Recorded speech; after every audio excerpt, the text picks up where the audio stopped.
Salt is Stuart Brisgell doing the wave. If you are dealing with waves, if you're in the south, it's a heat wave. If you're in the north, it's flood waves that have taken you up on. Hope you're safe and you're sound. Hope all is well. We here at the Ren Network, what we love to do every Monday, Wednesday, Friday noon live is an uncensored, unedited, unfiltered podcast on a wide range of topics. Ladies and gentlemen, this is dedicated to giving you, not only us, to express your opinions, your feelings, your thoughts, your experiences, and a whole lot of more. A variety of different perspectives and honest opinions that you just don't hear from that liberal media that's out there. We tend to dive into the latest news, pop culture, and politics, and so much more. And today is the so much more. We're going to talk about absurdity of modern life and how we are dealing with airport security today, for example, and other deeper issues tend to come up every once in a while on the Rat Network. Sit back and join us on this journey of exploration and discovery. Look, Stuart, you travel, and I've been very fortunate to not have to deal with too much stupidity in airport security. Just recently they talked about, how here in Montreal, for example, the police tend to stop Arabs at a greater rate in a car, how they blacks are at a greater rate, and it's like this racial profiling business. But it's funny because when you go to other societies, there's a whole, like in the West, there's a whole freak out over privacy and security and how dare you. But when it comes into an airplane, my security comes first, like my privacy. Come on. But I get the situation in Europe with GDPR and all their, like protecting privacy. But Stuart, you had an experience in travel that is just mind-boggling at the level of stupidity that airport security got to. Stuart, share, please. What happened to you? You know, normally I like talking about other people, and normally I enjoy exposing just moronic behavior. And, yes, David, I, like you, have traveled near and far, international airports, domestic airports, through some of the highest security to some of what I'll call the lowest security. And as we go through the airports, we get security guards that throw your bottles of water in the garbage, that go like this and go, yeah, I know it's water. I know I screened it through security, as we do all the water that goes into the purchasing area of the airport, but we'll let you travel with this empty cup instead. Now, that's one annoying thing. Security's good on catching those who carry pocket knives on a daily basis, and removing them from your pocket, right? Because heavens forbid a pocket knife should make it on an airplane, and it really has no place, right? Because there are crazy, stupid people out there that do stupid things that are at a decimal point, but nevertheless, no one argues with taking a pocket knife on an airplane. Moreover, someone accidentally leaving a firearm in their bag if you live in one of the 30 plus states where you can carry a firearm and you just so happen to carry it in your overnight baggage, right? Okay. Stranger things have happened. Today, it seems to be getting more and more intense. You cannot travel with lithium batteries. You cannot travel with e cigarettes, which I think should be illegal to beginning, but nevertheless, you are now increasingly being told there's less and less that you can bring. Remember, we used to have 311, three things, 1 ounce in these vials that must be in a. Okay. To anyone who travels, this should sound like normal day to day. Take your phone, take your iPad, take your belt, take your shoes, take your bra off, right? To get through the detectors. And to be honest with you, I've been told that women and feminine products also now trigger the sensors, and they now take those women into further screening. Right. So from underwear bombers to shoe bombers, now there's the tampon bomber. Yep, I kid you not. But that's really not about what's going on. My issue today is all about United Kingdom's Heathrow Airport. We know Heathrow as being one of the largest airports, by volume, literally one of the largest. We also know that it's no longer owned by the UK government. It's owned by FGP Topco Limited, which just so happens to be a private enterprise. Now, they are employing the security, they're employing the management, they're making, I don't know, about $200 million a year of revenue. It's still a big business. But let me tell you something. When you think of the safest airports in the world, you think of what? Not Heathrow. You think of Tel Aviv. You think of Israel's airport, right?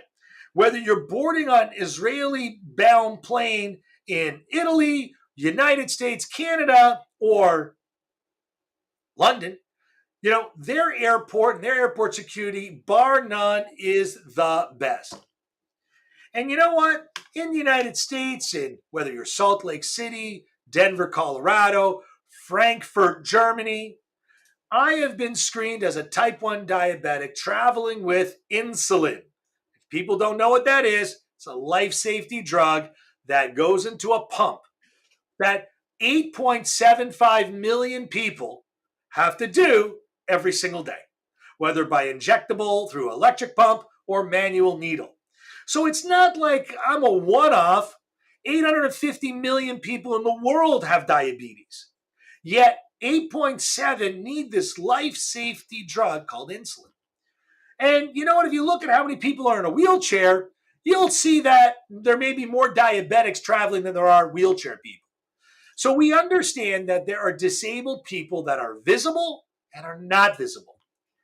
And that's also not part of the conversation because people with disabilities are entitled to certain benefits, right? They travel through an airport a little easier because it is documented that they are a disabled person. Some visible, some invisible. So on my most recent trips, you would think it's a one-off. David? No, you went small. You'd think it's a one-off. David, I know, 9 minutes, I'm going. Where Heathrow screening ripped apart my bag, my insulin, my electronic devices, scrutinized it, touched it, broke and damaged it, and went to me and made comments that I am a terrorist. I could be a terrorist. Not acknowledging the doctor's letter saying, it's not a UK doctor, I can't acknowledge it. Just because you have a device attached to you doesn't mean you're a diabetic. And you know what? I'm going to continue to abuse you and rip your stuff apart and over-screen you for what purpose? Do I fit the profile? Well, wait a second. We're not allowed to profile in the United Kingdom. We're not allowed to use these tactics on traveling visitors. So we're going to arbitrarily decide to pick on people as we see fit. I think that's more scary than actually looking for the people in which you are the demographic of the problem. Yet, you would think this is an isolated story, Stuart. It only happened once. Shut up. First world problems. Get over it. Believe it or not, from that UK transfer flight, I went on to Frankfurt. No issue. Then I went on to Italy. No issue. Then I had to go back through Heathrow Airport. Let me tell you something. You would say it was the terminal that I traveled through and it's an isolated incident. Arriving now at another transfer terminal, not even leaving from Tel Aviv to Heathrow, leaving the secure area. And this screener, again at Heathrow, rips my bag apart, calling me, oh, you could be a terrorist. You fit the description traveling with this. Let me see your vial and shake it. Let me see this and shake it. Look at a letter from a doctor saying, I don't care. You know what the matter is, David? Everyone today, in this false sense of security, believe it actually does something. And they would argue for job protection that they're actually accomplishing something. David, how many handicapped people have blown up an airplane in history? No idea. How many terrorists have been handicapped that have actually accomplished something? That would be terror. I think that I don't know. I don't know. Okay. Okay. I would say it's 0. But you want to know something? Mm-hmm. Is it randomized if you go through twice through an airport? Or is it targeting just individuals that aren't I don't think the it, ones that they're looking for? Stuart. I don't think it's targeting, and I think it's just ignorant. It's just the lack. I think it's the lack of, you know, this is what's happened in today's world. We can't hire people, we can't train people right, we can't there's just you hear this again and again and again, especially in airports, and where safety is at its highest. I mean, we're talking like this is the most critical area to be, and with safety, and what I've seen is stupidity. You mentioned Tel Aviv, and I remember one time traveling through Tel Aviv, and I started to undo my shoes, and they go, no, no, sir, this is not America. And I'm like, what does that mean? He goes, I've heard that too. he says that stuff is bunk. Okay, that's bunk. And when you talk to TSA people, when you talk to people here in Canada at CASTA, and you talk to all those people who are doing airport security, the training is terrible. But there's a high degree of stress to make sure that nothing happens. So they tend to screen, and they tend to do things that they aren't necessarily properly and adequately trained for. And that's a scary concept. And when you look at, what, like I said at the beginning of this rant, what is important? Well, politics or safety. Because if you're talking safety, then all those dumb lines that I've seen at numerous American airports don't need to happen. But they're just not, there's the training isn't there. And it's a matter of like you've created a false sense of, oh, we're checking for you. To stand there and to tell me I had to put my passport in a bin, it has to be scanned, it cannot be in your hand. That's stupid shit. It's a metal detector, not a paper detector. You don't know what you're talking about. My son's passport was stolen because he put it in a bin.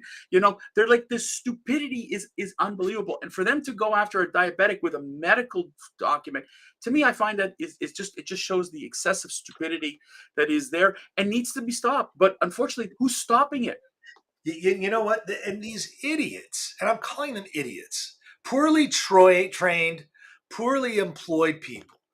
Do you have anything sharp? As they're digging in my bag, you have anything sharp? Yes, I have lots of sharp and syringe items. Dude, And he's digging and digging. I'm like, sir, you understand I have syringes. You know what a syringe is with a needle?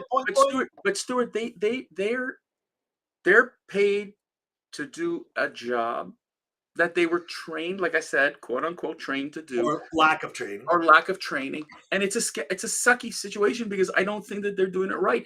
My mother-in-law, who's 81 years old, a diabetic, just like you, going through the airport with syringes, going through whatever.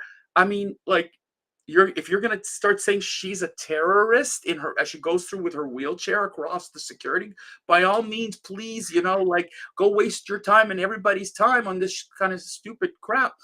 Stuart, this is just goes to show you the lack of care. It's not security. We don't have a choice to go through it, but it's not secure at all. It's a false sense of security, and that's what's scary. And you two might just sit here going, we're spreading lies and hate and disinformation.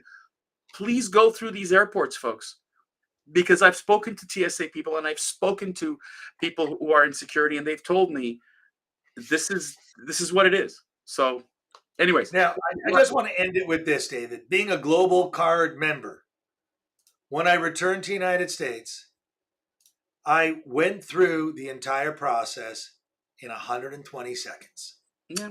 Because our government, like the Canadian government that have their Nexus system, have pre-screened you as a passenger and have monitored you to some degree and allow you to travel a little more freer. Let's be careful. To all those that invest, you should understand what you're investing in, because what these risks are risking your investments. David, take it away. All right, folks, that's it for today. Catch you on Friday live, noon Eastern. Ladies and gentlemen, we are here. Like us, check us out on our new website.